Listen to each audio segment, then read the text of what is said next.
Good afternoon, everybody. Christine Barconi here in the NBC4i Streaming Center, joined by Lieutenant Governor John Husted today. And it is, I hear, the best week of the year, Apprenticeship Week here in the state of Ohio. And we're talking about Apprentice Ohio.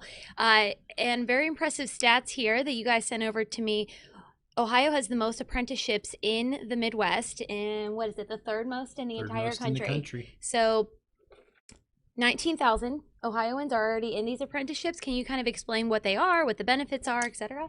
Sure. Apprenticeships are earn and learn opportunities. You go to work, you also go to school simultaneously, and the employer pays for your education. And then when you complete your educational piece, then you usually get bumps up in pay along the way. But it's a great way to have a great career, get your education paid for without any college debt. And many more employers are looking at apprenticeships as the way to build their workforce. So when you talk about getting paid, I thought it was pretty impressive the actual amount you get paid without racking up any student debt. $60,000 average. On average. Yeah. On average. So obviously could be more, but could be less, but could definitely be more. That would be pretty nice to start life with $60,000 and no student loan debt. That's a really great way to start life out. Yeah, and for a lot of students, this can be, you can start your apprenticeships while you're in high school. Mm-hmm. But I met apprentices this week that range from ages of 17 years old to 38 years old. Okay. Who were part of the apprenticeship process. So it's not something you have to do right out of high school at all? No, not at all. And a lot of times, I mean, look, we think of apprenticeships and we think, well, that's construction. That's true. A lot of apprenticeships in construction. Mm-hmm. It's also heavy equipment. It's manufacturing. It's healthcare. It's even tech. More and more companies are using the apprenticeship model to build a workforce because technology has changed the nature of what we do. It's being infused into everything we do. And employers need talent right now more than ever, and so they want to help you earn the skills that are nationally recognized, but also unique to the kinds of work that they're doing. And I like that you can also earn college credits as well. And you said they can transfer into, do all of our state universities accept these apprenticeship credits?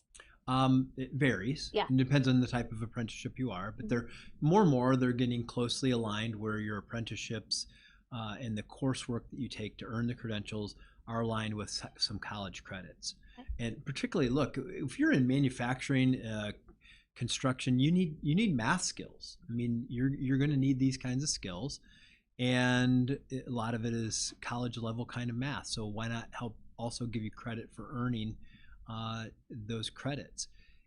The one thing I always want to try to emphasize is that all education is valuable. Not all education is valued the same in the marketplace. We're talking about job skills, the skills that we know employers are hiring. And what I love about it is, think about this, because like how many times do we hear about the amount of college debt we have in this country? Yeah. There's no reason for it. This is what is old is new. Apprenticeships have been around since the beginning of work, essentially, but we've modernized them. And many employers and many students and people who join the workforce just see how the economics of this work. Instead of me spending $100,000 to go to college and then hope I get a job, I get a job, and then they help me earn a college degree while I'm earning along the way, and they pay for my education. So there's so many great ways that apprenticeships make more sense for people. I'm reading some of our Facebook comments here, and Wayne is mentioning vocational schools in high school. So is this kind of a similar program, but just one step further? Yeah, there are a lot of pre-apprenticeship programs in our high schools. And I think what do we have, 120 of them, I believe, that we're up to now, pre-apprenticeship programs. Yeah. Where you earn industry credentials while you're in high school that can qualify for many of these apprenticeships or start you directly into a job right when you get out of school. Career centers are great pathways into this. But I also want people to know is that if you didn't do it in high school, it's still okay. There's still ways that you can get involved in apprenticeships through employers or even through community colleges. Best way for anybody to find out about what the menu is go to apprenticeohio.gov. And we have that linked in our story. If you guys are Yeah. watching on NBC4i.com right now, we have it linked. You can check that out. So we see on your social media that you travel the state a lot and you go to a lot of these places where they are doing the apprenticeships. What can you tell us, I guess, anecdotally about what you've learned during your travels and what you're hearing from these people who are in the apprenticeships and the business owners who provide the opportunity?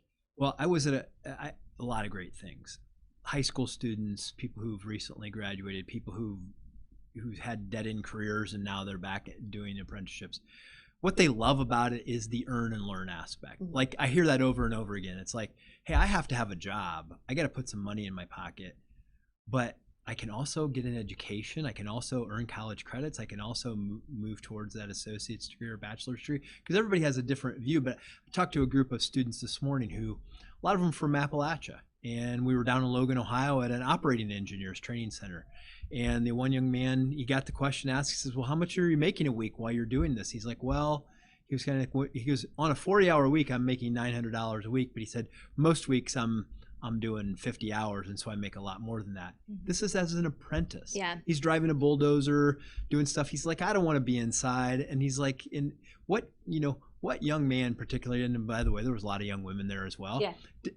Doesn't like drive a dump truck or drive a drive a bulldozer, Yeah. a backhoe. Like all of these things are, they're kind of fun to do, and you get to see what you accomplished at the end of the day. Talk to one of them. It's like, yeah, you drive up along that highway. I built that. It's There's just so many great, and that's just one example of the type of apprentices and what they're all saying.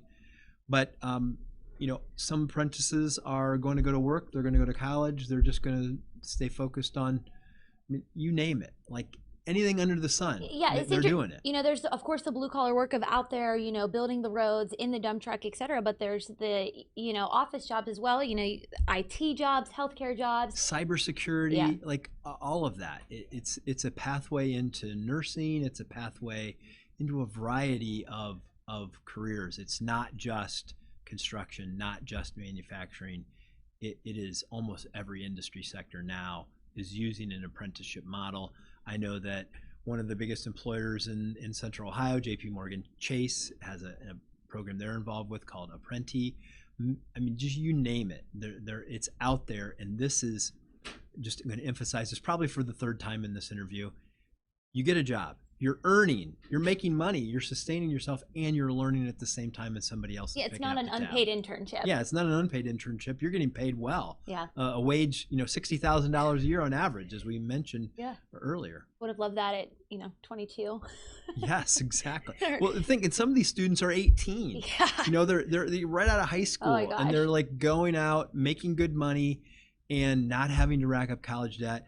And these jobs come with 401ks and retirement benefits and healthcare benefits and all of those other kinds of things that are sustainable kinds of careers. And I know you guys work with the Ohio Department of Education a lot. Is that kind of being part of the curriculum? Is letting these kids know in our high schools, that this is out there for them? Because I know I went to high school in the early 2000s and it was college. That was it. Our guidance counselors really pushing us towards that, which is wonderful because, like you said, education is the pathway to everything. But is it kind of a retraining to get these high school counselors to say, hey, this is an option for you as well? It is, but it's a cultural change that's going on every day. Every year, as more and more families learn, it's like, hey, my son or daughter can earn college credits while they're in high school, earn a job skill, leave high school, go to work, also go to college at the same time, and get paid for it, versus us having to, them trying to figure out what they want to do and then go off to school and then maybe not be the right thing. One of the great things about working in apprenticeships and getting involved this early in high school, you also find out what you don't want to do. Because how do you know if you've never been out there? That's why the career centers and places like that are great, because you get a chance to test it out. Maybe you go your junior year, you're like, I'm not sure that healthcare is good for me because I don't really like to see blood. Yeah. And you say, but I did this other thing where I was welding, and wow, that was kind of fun. It was making some pretty cool things, and so you just learn from those experiences. Is it also, do you think, and how do we retrain kind of like the stigma around not going to college and retraining that? Because I feel like there would be, this, you have to go to college or, you're not successful in life or something like that. How do we refocus that conversation to be like, it's okay. Not, it's more than okay. Well, It's the equal. yeah. First of all, I'd make an economic argument on it. Mm-hmm. Why would you pay more for something that you don't need to pay more for? Mm-hmm. Why wouldn't you go to work and let your employer help you Yeah. pay for that college through it if you want to go that route? Because one of the young ladies I talked to yesterday, she's a CNC machinist. She's up in the Cleveland area, and she's already working at a factory. She's got this multi-million-dollar piece of equipment that she programs that design all different kinds of metalworks. And she is making money, but she's also qualifies because she did this in high school with this employer. They'll pay for her college. So she's Okay. going to go be a mechanical engineer or an aerospace engineer. That's what she said she's doing. But she's also going to work as a CNC machinist at the company while she's doing that, and then she'll move into a different role in the company. Yeah, that was kind of my next question, is moving up through management, because they like the business school grads, maybe your MBA, and as you had mentioned, the mechanical engineering degree as well. So there is a pathway into that also. Yeah, there are pathways to be a college grad starting as an apprentice if that's what you want. But there are also people that are like, I really would just like to work 40, 50 hours a week, make a good living, and then not have to worry about it. I just go home, right? Yeah. And I can show up the next day, and I want to be outside, or like there's every pathway that you can think of. Or I like to do things independent. So I want to be in one of the computer, Like a programmer. a programmer, cybersecurity, where I can kind of move around, and I can work from home, or like literally apprenticeship pathways are available for all of the above. And so you say stigma. I am a huge proponent of this just because the economics work, but it's not like I go and I'm going to be an apprentice means I'm not going to college. It can be both. Mm-hmm. It's just, why wouldn't you do it? Why wouldn't you do it in a way where you can make money and have somebody else pay for it, rather than you borrow money, go somewhere else, and then hope it works out? I think that's really the logic behind why the culture is changing around this. Okay, let's kind of shift and talk about jobs here in Ohio. Last time Mhm. you were here, we talked about how many open jobs there are in Ohio, and And is there are that only more now okay? since the last Let's time we talk about talked. that, and how do we get people into those positions? Yeah, I hope you have ohiomeansjobs.com linked Yes, in there. of course. Okay, because if you go there, you'll see that there are more than 151,000 jobs that pay $50,000 a year or more right now out there in the state of Ohio, more than 250,000 total. So we're creating jobs faster than we can find people to fill them. And really, it's an employee marketplace. If you want to work, you're going to find an employer who's willing to pay you and train you and give you some flexibility that you need. So now is the time. I think that the marketplace for a job seeker right now, like if I was leaving high school or college, this would be a perfect time to be leaving high school or college or thinking about mid-career changes.